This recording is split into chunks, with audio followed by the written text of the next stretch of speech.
반갑습니다. 219 부동산 TV의 작가 219입니다.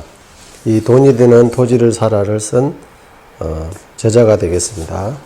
그래서 이 저자가 알려드리는 내 집 마련을 위한 4가지 시그널에 대해서 알려드리도록 하겠습니다.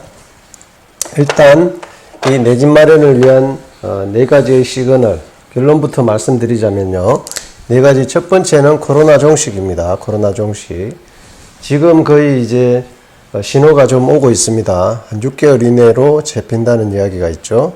그 다음에 러시아 우크라이나 전쟁 종식입니다. 지금 푸틴하고 지금 인도 총리하고 회담할 때 슬쩍 속내를 내비쳤습니다. 전쟁을 협상을 하고 싶다. 전쟁을 끝내고 싶다는 거죠. 그래서 가능성이 이제 좀 있고요. 인플레이션 감소. 이 전쟁이 종식됨으로 인해 가지고 여러 가지 공급망 문제가 해결된다면 인플레이션이 감소하게 될 것입니다. 이 시그널. 그 다음에 금리 상승 하락. 요거는 바로 요런 게 이제 잡히게 되면 그 다음에 공급망 문제도 해결되고 가스나 석유 같은 게 공급이 원활해진다면 충분히 금리 상승도 꺾일 것으로 보여집니다. 그래서 이렇게 지금 상승하고 있는 금리가 어떤 상승의 피크를 찍고 막 꺾이는 이 시점에 잘 보고 있다가 투자를 하시는 게 바로 내 집 마련의 시그널 4가지의 방법에 해당되겠습니다. 잘 보고 계시다가 투자에 참고를 하셨으면 좋겠습니다.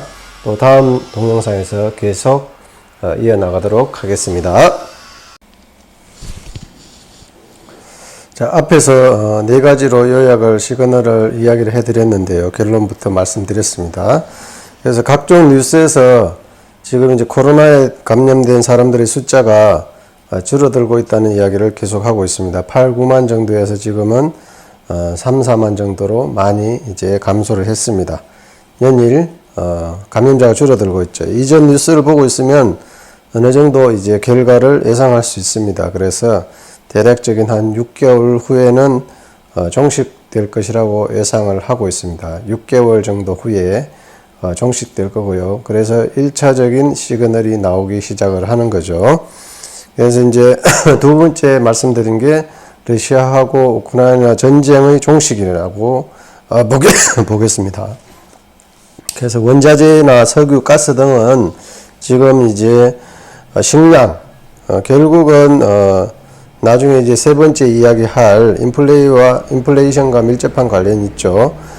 공급망 불안은 미국의 연방 준비은행의 기준금리 인상과 관계가 있습니다. 그래서 그렇다면 전쟁의 종식이 결국 공급에 미치는 영향이 크다고 볼 수가 있겠습니다.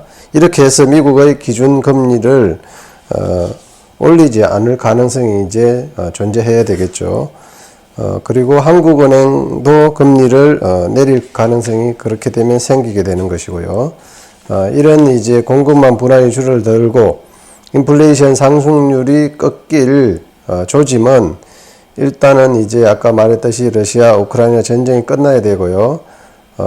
지금 이제 평화 협상의 진전이 있어야 되겠죠. 그리고 이제 공급망 불안, 식량 불안을 해소하려면 기후 등 자연재해로 생산이 좀 줄어들 수 있는 요인들이 좀 없어져야 되고요.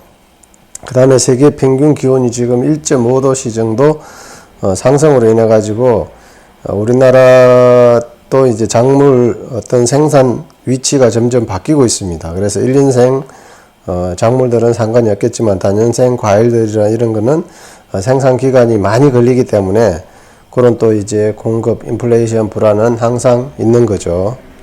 식량이라든지 이런 농수산물 마찬가지고요. 그래서 석유, 가스는 사우디아라비아, 러시아, 중동 등 오페크가 정산에 합의를 하는지 감산에 합의를 하는지를 잘 봐야 되겠죠.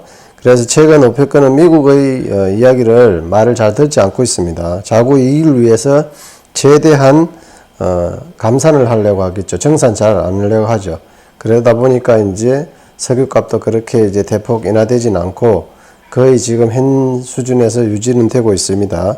그리고 또 중국과 이제 미국의 첨단 산업 제조업에 계속해서 이제 서로 이제 태클을 걸고 있습니다. 그래서 이게 바로 공급망 불안을 가중시킨다는 것입니다. 그러면 또 원자재 가격들도 더욱더 또 상승할 요인들도 있고요. 이게 바로 거시적인 측면에서 볼 때는 아파트 가격에도 영향을 많이 주게 됩니다.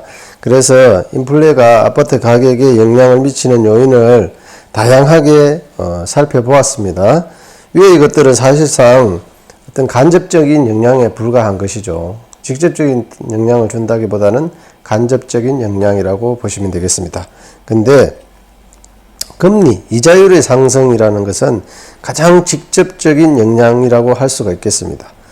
전 정부에서 26개의 정책 발표를 했지만 크게 효과를 못 봤는데 최근에 금리 상승으로 인해 가지고 아파트 가격이 확 꺾였죠. 이건 바로 이런 결론을 낼 수가 있는 겁니다. 그래서 그동안 또 아파트 가격이 많이 상승해 가지고 조정을 받는 과정이라고 이해를 할 수도 있겠지만 이자율 상승이 구매자들이 아파트 상승에 기대 심리를 껐는데 아주 중요한 원인이 되는 것 같습니다. 제가 보니까.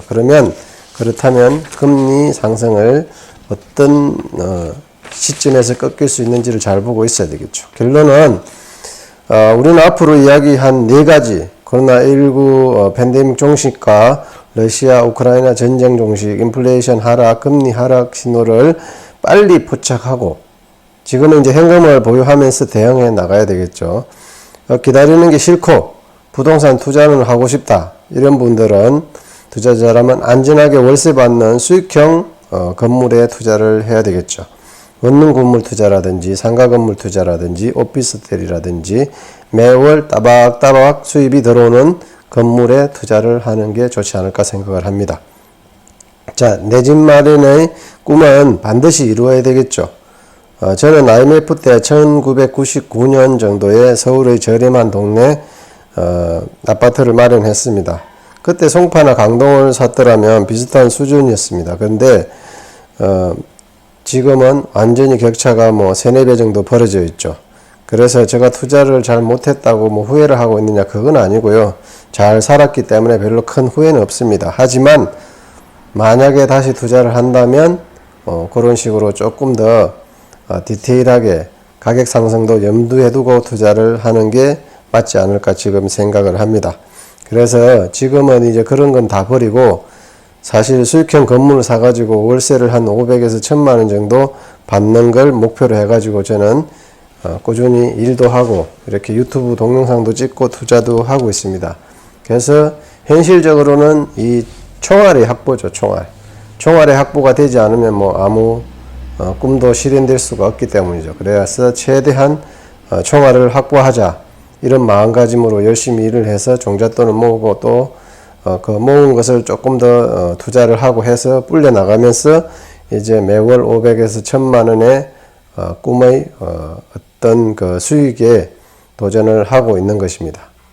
반드시 앞으로 그 꿈이 이루어지도록 여러분과 함께 도전해 나갈 것입니다. 자, 219 부동산 TV의 작가 119였습니다. 감사합니다.